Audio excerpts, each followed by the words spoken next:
전도서는 욥기, 시편, 잠언, 아가서와 함께 시가서로 분류됩니다. 히브리인들의 분류법에 따르면 전도서는 성문서에 해당합니다. 특히 13개의 성문서 가운데 5 두루마리라고 불리우는 룻기, 아가, 전도서, 에가, 에스더서는 유대인들의 명절 때마다 한 권씩 읽게 되는 특징을 가지고 있습니다. 아가서는 유월절, 룻기는 오순절, 에가는 예루살렘 파괴일에, 에스더는 부림절, 그리고 오늘 본문 전도서는 장막절이라고 일컫는 초막절에 읽게 되었습니다. 유대인들이 주수를 거의 다 끝내고 한 해 농사를 회고함과 동시에 또 다른 한 해를 전망하면서 읽었을 이 전도서는 잠언 그리고 욥기서와 함께 지혜서라고도 불리웁니다. 잠언, 욥기, 전도서에서 지혜와 직접적으로 관련된 단어만 184회가 담겨져 있다는 사실은 이 세 권의 책이 왜 지혜서라고 분류하게 되었는지를 잘 설명해 주는 것 같습니다. 전도서 3장 1절 본문을 대하기에 앞서 오늘 우리가 교훈받을 첫 번째 대목은 이 지혜서에서의 지혜가 무엇인지를 파악해 보는 일입니다. 지혜서에서 뚜렷한 특징 한 가지를 꼽자면 다른 성경에서 흔히 볼 수 있는 이스라엘의 역사와 제의를 발견할 수 없다는 것입니다. 예컨대 언약, 광야, 성소, 제사, 절기 따위의 언급들 말이죠. 대신 너무나 실천적인, 너무나 현실적인 논제들이 지혜서에서는 나열되어지고 있습니다. 지혜자는 우리들에게 이스라엘 장엄한 구속의 역사 대신 지금 여기에 살고 있는 인간의 경험적 삶을 주의 깊게 관찰하고 있습니다. 지혜자는 삼층천 하늘 위 저 너머의 이야기를 잠시 멈춘 채 실제적으로 인간이 마주하는 현실과 그 현실에 적나라하게 반응하는 인간의 행동 패턴들을 사심 없이 가감 없이 정직하게 표현해 주고 있습니다. 이러한 맥락에서 지혜자는 어떻게 하면 하늘의 질서를 이 냉엄한 현실에 적용할 것인가 고민하고 실천하며 또 그의 실패를 우리에게 말해주고 있습니다. 이렇게 하늘의 질서를 이 세상에 적용하는 방식, 그 방식을 잠언, 욥기, 전도서는 지혜라고 표현합니다. 하나님의 뜻을 이 세상에 구현하는 공식, 그것을 지혜서는 지혜라고 말하고 있습니다. 한 걸음 더 나아가 저는 오늘 이 지혜를 다른 언어로 대체해 지혜서가 말하는 지혜의 의미를 부각시키고자 합니다. 그 단어는 바로 기술이라는 단어입니다. 히브리 성경에서 지혜는 기술을 가리킵니다. 이때 기술은 물리적 기술과 지적인 기술 모두를 포함한 것인데 특히 지혜서 안에서의 기술은 삶의 기술을 뜻하게 됩니다. 에릭 프롬이 말했듯이 사랑을 잘 하려면 사랑에 기술이 필요하듯이 삶을 잘 경영하려면 삶에 기술이 필요한 것이죠. 이런 삶의 기술을 잘 구비한 자를 지혜서는 지혜로운 자라고 말합니다.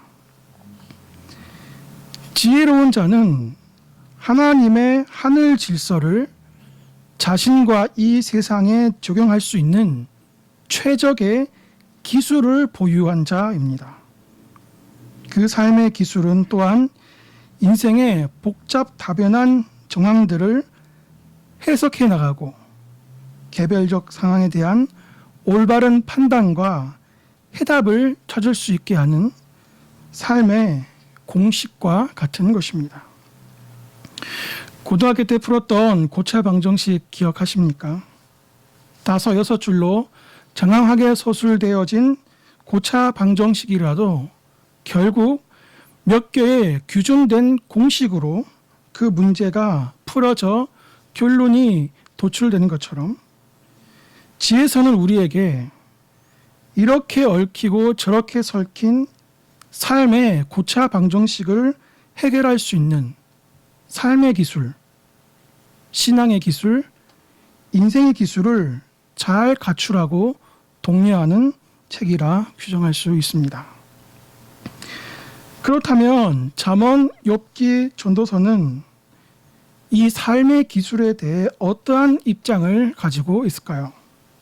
먼저 잠언입니다. 잠언은 삶의 기술에 대해서 가장 보수적인 입장을 취하고 있습니다. 마치 집안의 장남처럼 말이죠.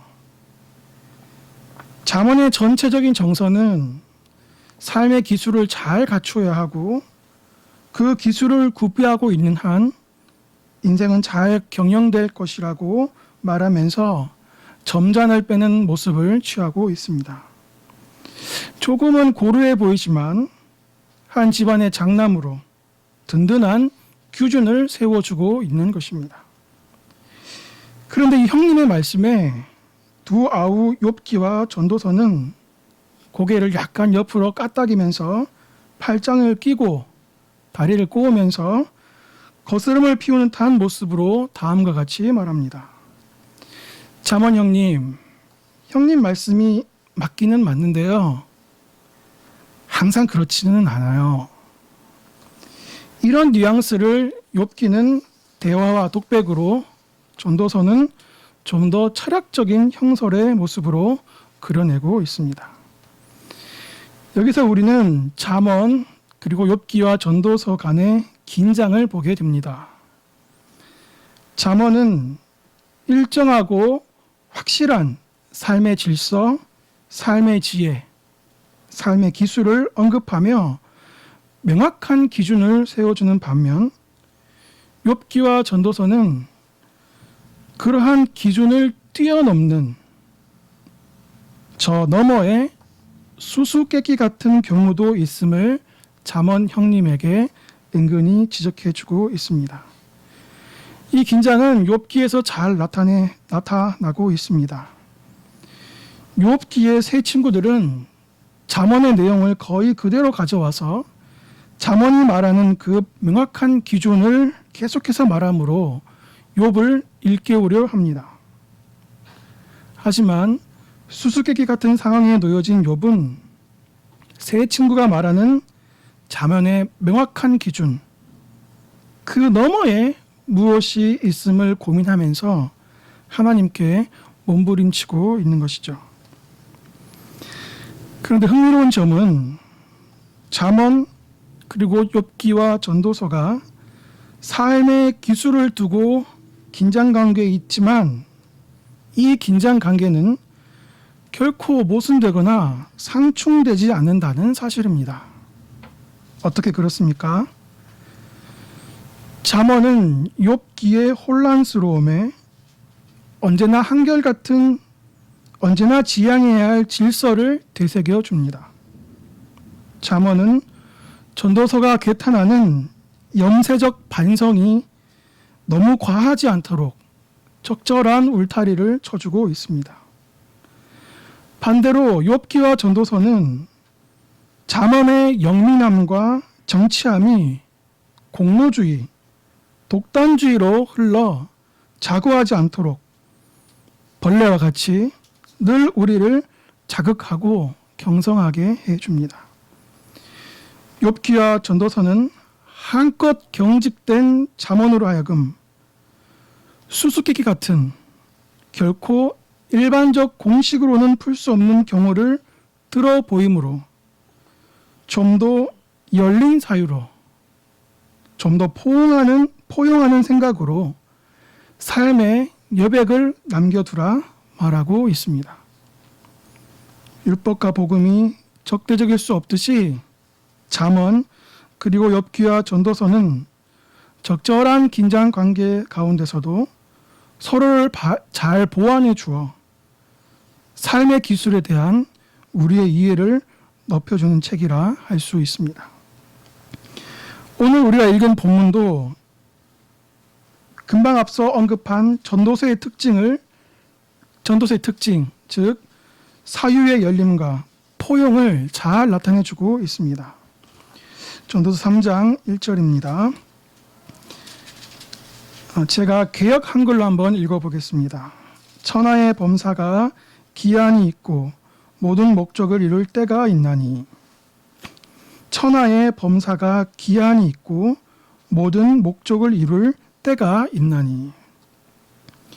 마치 태초에 하나님이 천지를 창조하시니라라고 선언하듯이 전도서 3장 1절 말씀은 삶의 기술에 있어서 시간에 대한, 때에 대한 화두를 직관적으로 던져주고 있습니다. 2절에서 8절은 인생이 이 시간과 때의 함수관계로 엮여져 가게 됨을 말하고 있습니다. 2절, 날 때가 있고 죽을 때가 있으며 심을 때가 있고 심은 것을 뽑을 때가 있으며 죽일 때가 있고 치료할 때가 있으며 헐 때가 있고 세울 때가 있으며 울 때가 있고 웃을 때가 있으며 슬퍼할 때가 있고 춤출 때가 있으며 돌을 던져버릴 때가 있고 돌을 거둘 때가 있으며 이건 전쟁의 상황입니다. 안을 때가 있고 않는 일을 멀리할 때가 있으며 찾을 때가 있고 잃을 때가 있으며 여기서 잃을 때는 찾는 것을 멈출 때라고 해석할 수 있습니다. 지킬 때가 있고 버릴 때가 있으며 찢을 때가 있고 꿰맬 때가 있으며 잠잠할 때가 있고 말할 때가 있으며 사랑할 때가 있고 미워할 때가 있으며 성경은 늘 사랑하라 말하지만 그 사랑을 위해 임시적으로 미워할 때도 있음을 말해주고 있습니다. 전쟁할 때가 있고 평화할 때가 있으며 이도 마찬가지입니다. 이렇게 14쌍의 때를 가지고 전도자는 이 때의 함수 관계로 인생이 이루어졌음을 보게 됩니다. 이런 복잡 다변한 때와 기한 가운데서도 하나님께서는 모든 것을 합력해서 선을 이루어 가신다고 합니다. 11절 초도입니다. 하나님이 모든 것을 지으시되 때를 따라 아름답게 하셨고. 번역에 오해의 소지가 있어서 ESV로 다시 봉독해 드립니다. 하나님께서 모든 일을 그 고유한 때를 따라 아름답게 만드시고 하나님께서 모든 일을 그 고유한 때를 따라 아름답게 만드시고. 여기서 문제는 모든 일을 그 고유한 때를 따라 아름답게 하시는 하나님에 대해서 우리는 사유할 수 있지만 그 하나님께서 행하시는 일의 원인, 행하시는 일의 이유, 그 행하시는 시와 그 행하시는 처음과 끝은 알지 못한다는 사실입니다. 11절 중후반, 또 사람에게는 영원을 사모하는 마음을 주셨느니라. 그러나 하나님이 하시는 일의 시종을 사람으로 측량할 수 없게 하셨도다. 우리는 때로는 하나님이 왜 그렇게 하셨는지, 왜 그렇게 아니하셨는지, 이것이 하나님의 뜻인지 저것이 하나님의 뜻인지 깊이 묵상할 때가 있습니다. 그리고 그 원인과 이유에 대해 끊임없는 사유를 지속할 때가 있습니다. 때로는 우리가 가용할 수 있는 모든 수단과 방법을 동원해 보기도 합니다. 하지만 이때 우리가 꼭 기억해야 될 것은 천하의 범사에는 11절 말씀처럼 우리로 하여금 측량할 수 없게 하신 것이 있다는 사실입니다. 더 나아가 하나님의 뜻과 가르침 가운데는 인생의 절대 시간이 축적되어야 비로소 그 진리를 깨달을 수 있는 경우도 있다는 사실입니다. 모든 삶의 문제가 잠언의 기술로 풀릴 수는 없습니다. 때론 욥기와 전도서처럼 비밀하고 은밀한 방식으로만 풀리는 문제도 있는 것입니다. 우리가 이 사실을 인정한다면 이제는 하나님의 모든 뜻을 알려는 몸부림을, 내 삶의 문제를 단칼에 해결하고자 하는 그 몸부림을 뽑을 때고 2절, 그 몸부림을 헐때며 3절, 그 몸부림을 버리고 멀리할 때임을 알아야 하는 것입니다.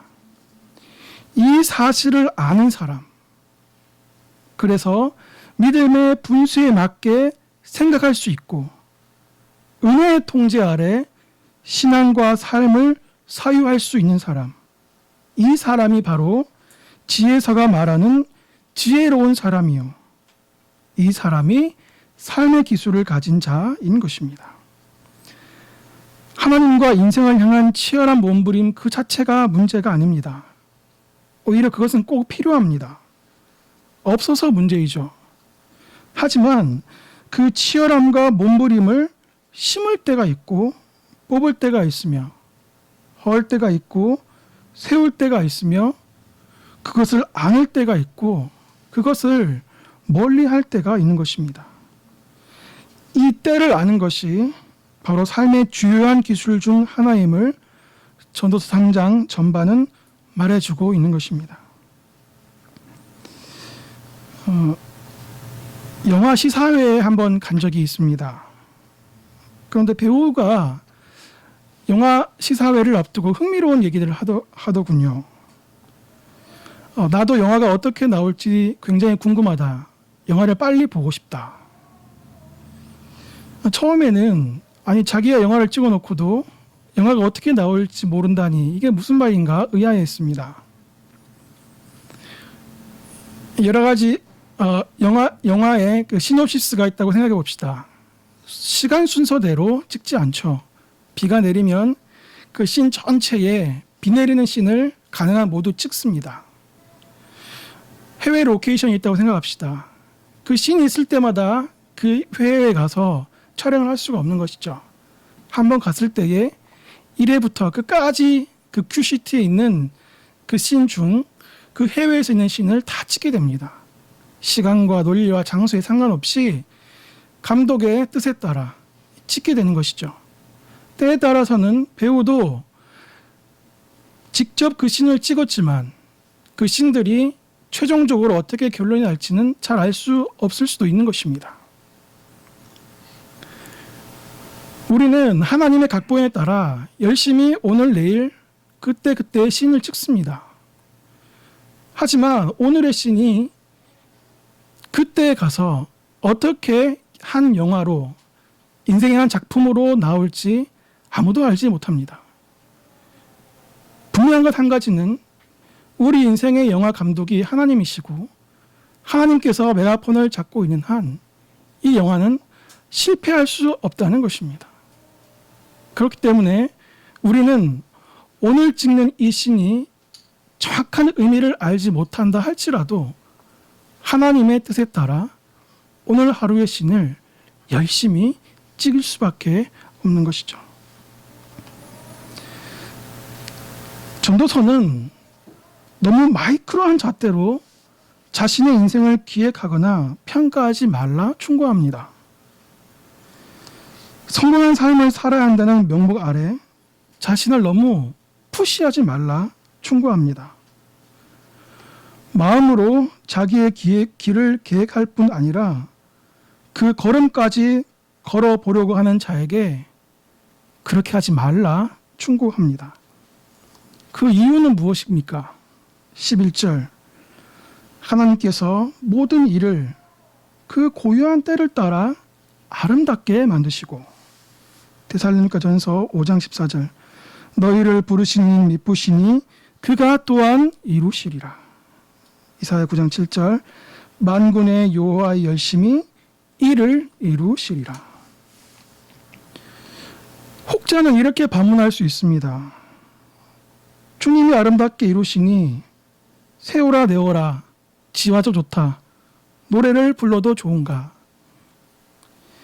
지극히 초법적인 반문이요.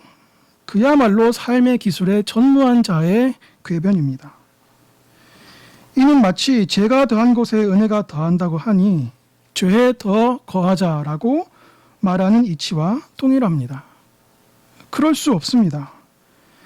죄에 대하여 죽은 우리가 어찌 더 그 가운데 살겠습니까? 어찌 내 죄의 비참함과 그 죄의 비참함 가운데 어떻게 구원받은지를 아는 자가 감사의 삶을, 예배의 삶을 멈출 수 있겠습니까?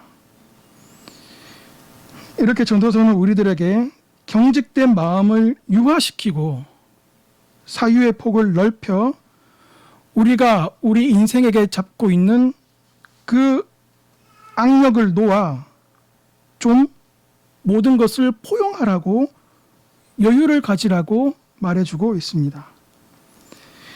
진리 A와 진리 B가 있을 때 A와 B 어느 것을 하나만 취하는 것이 아니라, 그렇다고 A와 B 중간을 취하는 것이 아니라 진리 A와 진리 B 모두를 취할 수 있는 열림, 여유, 겸손을 가지라 말합니다.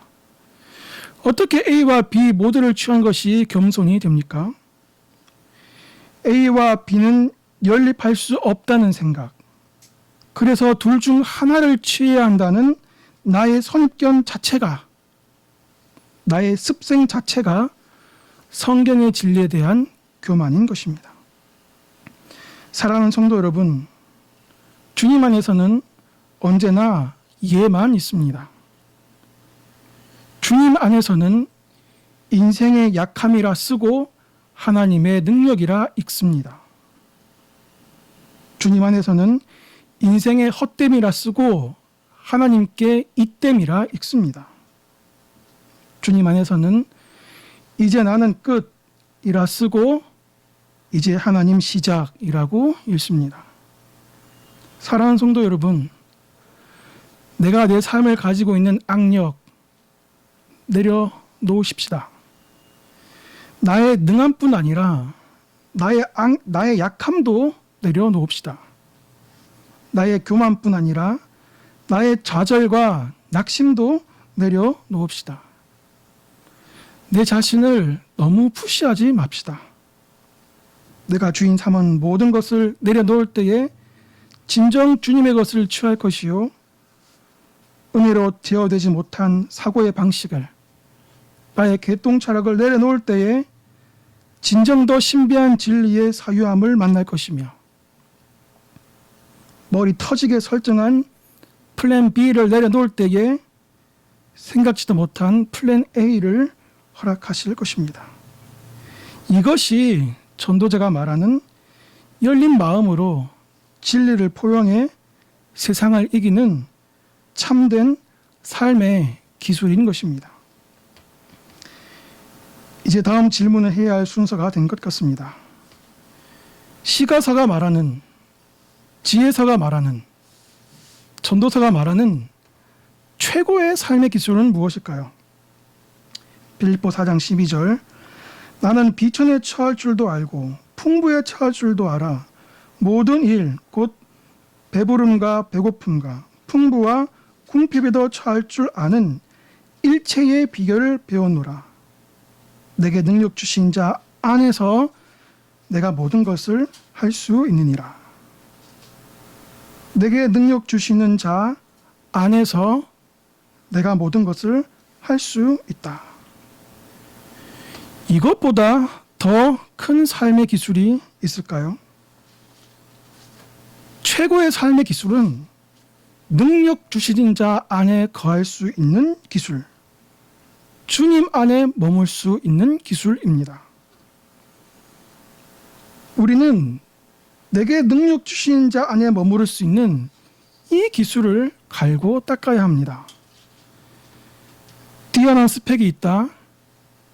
글쎄요, 지금 이 세상에 그리 매력적이지 않은 것 같습니다. 기술이 인정받는 시대입니다. 기술이 장땡입니다. 하나님에 대한 정보를 많이 알고 있다? 그리 매력적이지 않습니다. 때론 역겨울 수 있습니다. 비가 오고 창수가 나면 가장 먼저 휩쓸려 갈 수 있습니다. 얼마나 그리스도 안에 있는 기술을 연마했는가? 이것이 장땡입니다. 골방을 찾아 무릎을 꿇는 기술을 얼마나 가지고 있는가? 말씀의 마음을 쫓는 기술이 얼마나 연마되어 있는가? 나보다 남을 낮게 여기는 기술이 얼마나 배양되어져 있는가? 주님의 몸 되신 교회를 위해 투신할 수 있는 기술이 얼마나 쌓여 있는가? 이 기술만이 정답입니다. 그럼 이 기술을 습득하기 위해 우리는 어떻게 해야 할까요? 디모데후서 3장 16절 모든 성경은 하나님의 감동으로 된 것으로 교훈과 책망과 바르게 함과 의로 교육하기에 유익하니 이는 하나님의 사람으로 온전하게 하며 모든 선한 일을 행할 능력을 갖추게 하려 함이라. 모든 성경은 능력을 갖추게 한다. 모든 성령은 기술을 갖추게 한다. 사물에는 저마다 결이 있습니다. 바람에는 바람결, 물에는 물결, 나무에는 나무결, 비단에는 비단결, 머리에는 머릿결. 우리 마음에도 결이 있는 것 아십니까? 마음결입니다. 하나님의 말씀을 자주 대하다 보면 우리 마음에 말씀결이 생깁니다. 이 말씀결이 생기면 삶의 고차방정식이 들어와도 그 말씀의 결에 따라, 말씀의 뜻에 따라 그 문제가 해석, 재편, 샬롬이 됩니다. 이 말씀의 결이야말로 그리스도 안에 거할 수 있는 기술을 완벽하게 지원하는 OS라 할 수 있습니다.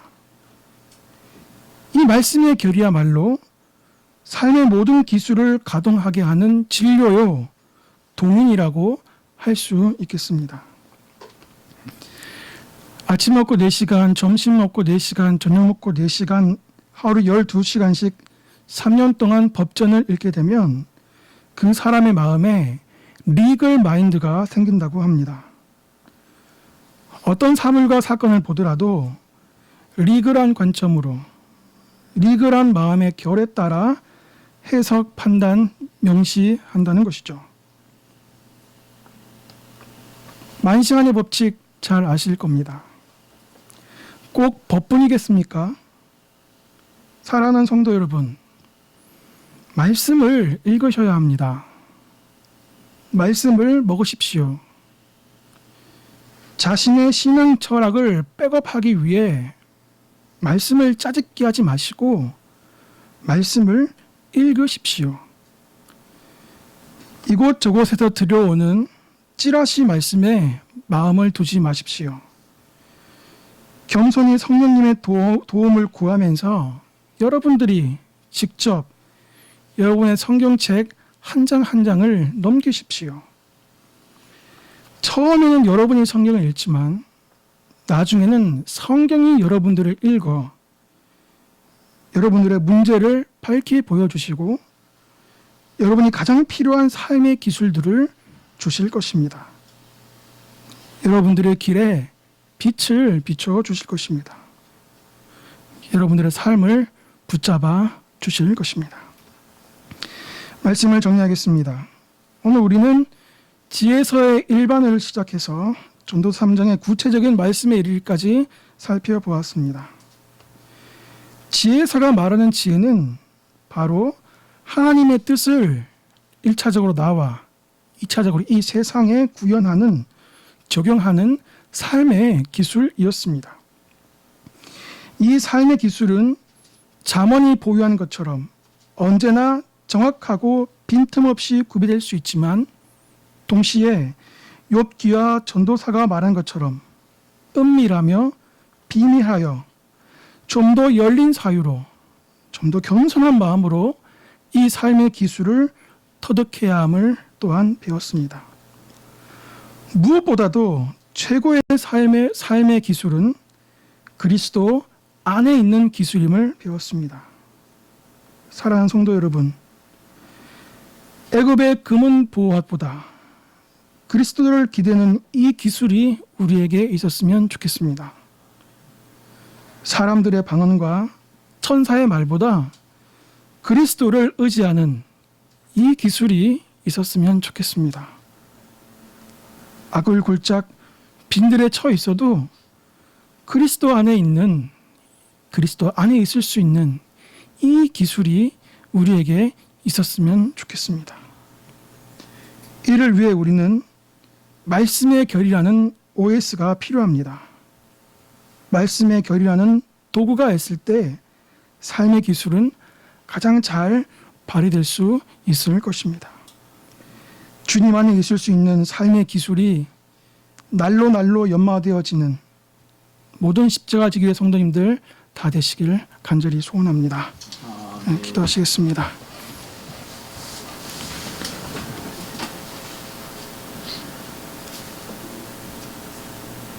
평안이 없으시고 회전하는 그림자도 없으신 살아계신 하나님 아버지, 우리를 자녀 삼아 주셨으니 친히 입히시고 먹이시며 기르시고 인도하실 줄 믿습니다. 우리 안에 착한 일을 시작하셨사오니 끝까지 이루실 줄 믿습니다. 우리가 새벽 날개치며 바다 끝에 거할지라도 거기서도 우리를 도우실 줄 믿습니다. 아들을 주신 주님께서 그 아들과 함께 모든 것을 우리에게 주실 줄 믿습니다. 이 믿음 가지고 모든 것 내려놓고 열린 마음으로 모든 것을 포용하는 넓은 정신의 소유자, 넓은 믿음의 소유자 다 될 수 있도록 은혜를 더하여 주시옵소서. 이를 위해 세우신 사랑하는 담임 목사님 은혜의 장중에 붙잡아 주시고 애쓰시는 모든 것들을 주님 임마누엘 하셔서 많은 사람들이 그 애쓰시는 모든 노력들 가운데 하나님이 함께 하심을 알게 하여 주시옵소서. 감사함 예수님의 이름으로 기도합니다.